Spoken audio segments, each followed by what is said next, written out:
W pierwszy weekend 2015 roku w Gdyni odbył się prestiżowy międzynarodowy turniej dla 13-latków Arka Cup.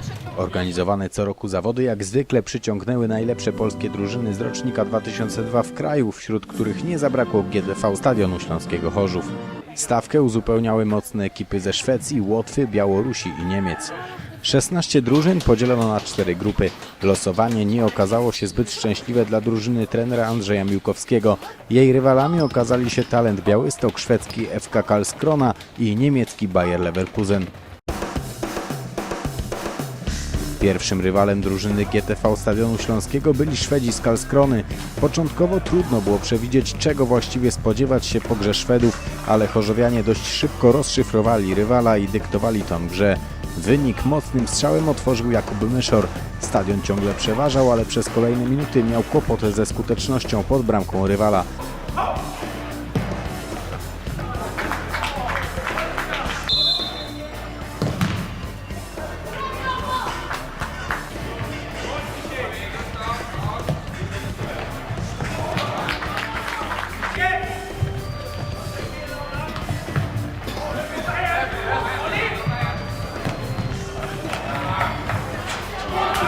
Na 2-0 podwyższył wreszcie Jakub Witek, który popisał się precyzyjną dobitką strzału Myszora.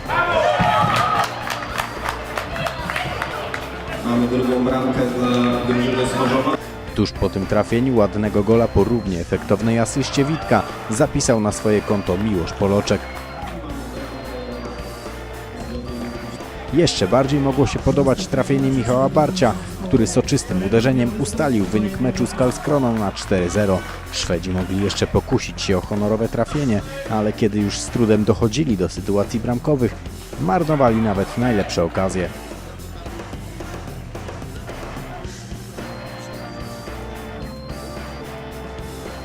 Drugim przeciwnikiem GTV Stadionu Śląskiego była stawiająca zdecydowanie na fizyczny futbol drużyna Talentu Białystok. Podopieczni trenera Andrzeja Miłkowskiego starali się budować akcję w swoim stylu, kilka razy zagrażając bramce rywala. Drużyna trenera Piotra Matysa skupiała się przede wszystkim na pilnowaniu dostępu do własnej bramki i wyprowadzaniu szybkich kontr. Skończyło się bezbramkowym remisem.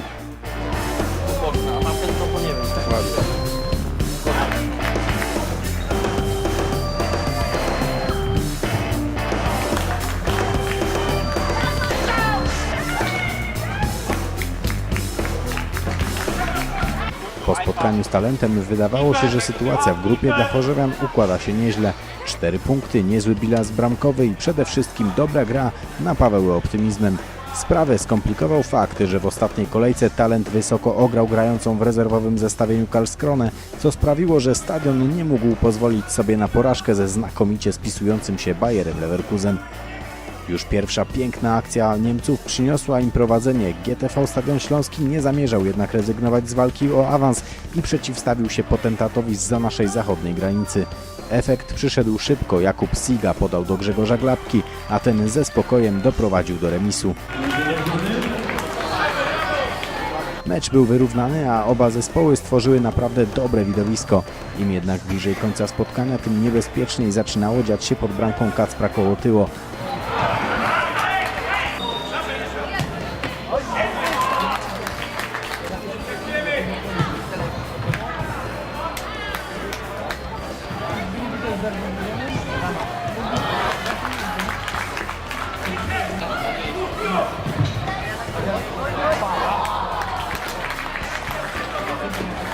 Wreszcie na 4 minuty przed końcem spotkania strzał z dystansu i pechowy rykoszet pozwoliły objąć prowadzenie popularnym aptekarzom. Stadion walczył o wyrównanie i awans do fazy finałowej do samego końca. Niestety drugi gol dla chorzowian nie padł. Podopieczni trenera Andrzeja Miłkowskiego w drugim dniu zawodów trafili więc do grona zespołów walczących o miejsce 9.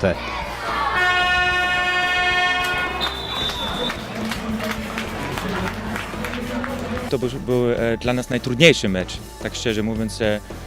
Tak trochę przykro było, że odpadli z tego turnieju, ale się nie liczy wyników, jak się z przeciwnikiem gra. Ale tak naprawdę był to jedyny z meczów, który nas piłkarsko próbowali, jak to się mówi?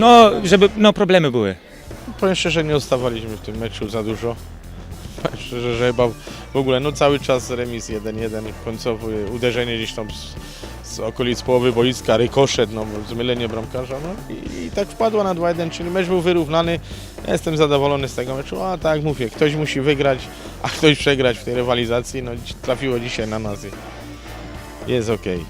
Na pocieszenie po grupowym niepowodzeniu piłkarze stadionu wybrali się do gdyńskiego akwarium, gdzie mogli podziwiać niezwykłe gatunki ryb, płazów i gadów pochodzących z różnych rejonów świata. Wycieczka wywarła spore wrażenie na naszych 13-latkach, którzy wśród licznych atrakcji spędzili prawie godzinę.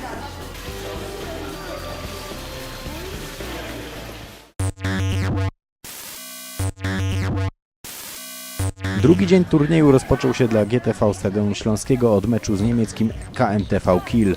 Od samego początku widać było, że chorzowianie są drużyną lepszą i nie powinni mieć problemów z ograniem zagranicznych rywali. Skończyło się 5-1 dla drużyny spod znaku Zielonej Eski. Aż 4 trafienia zanotował Grzegorz Glapka, jedno dołożył Miłosz Poloczek.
Na kolejnym szczeblu turniejowej drabinki GTV Stadion Śląski trafił na rywali z Gryfu Świdnica. Również w tym meczu podopieczni trenera Andrzeja Miłkowskiego nie mieli żadnych problemów z wygraniem spotkania.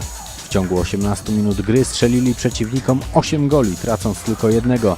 Tym razem łupem bramkowym podzielili się Myszor, Glapka, Poloczek i Jakub Siga.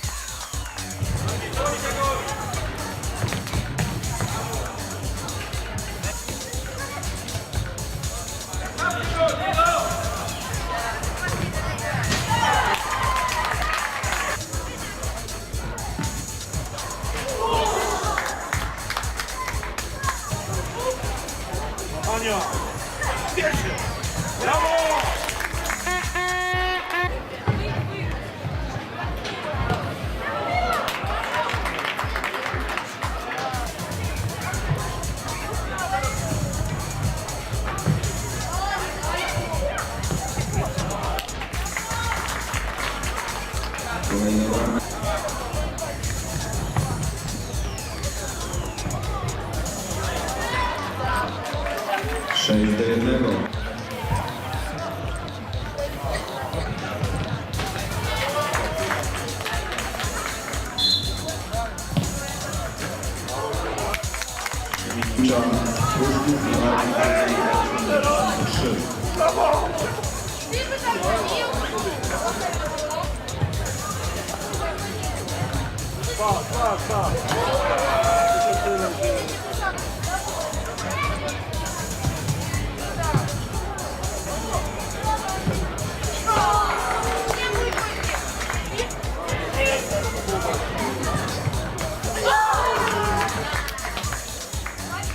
W swoim ostatnim meczu turnieju stadion mierzył się z Arką 2 Gdynia.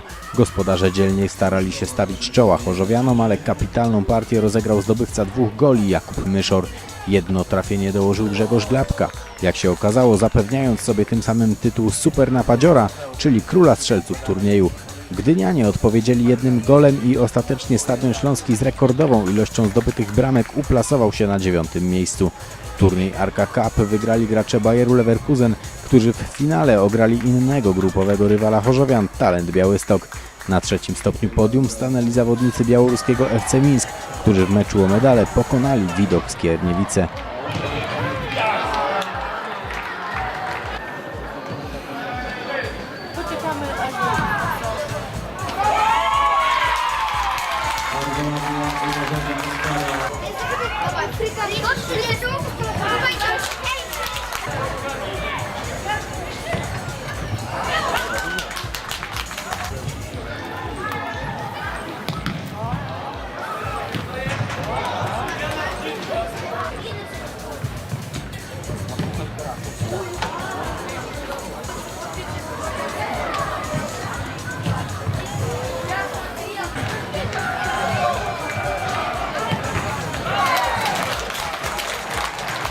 Czy z perspektywy, jakby to powiedzieć, miejsca, no to słabo. No. 9. miejsce to dawno chłopakom się to nie przydarzyło. Jeżeli chodzi o sprawy tak czysto piłkarskie i sportowe, no to rewelacja, no co tu dużo gadać. No.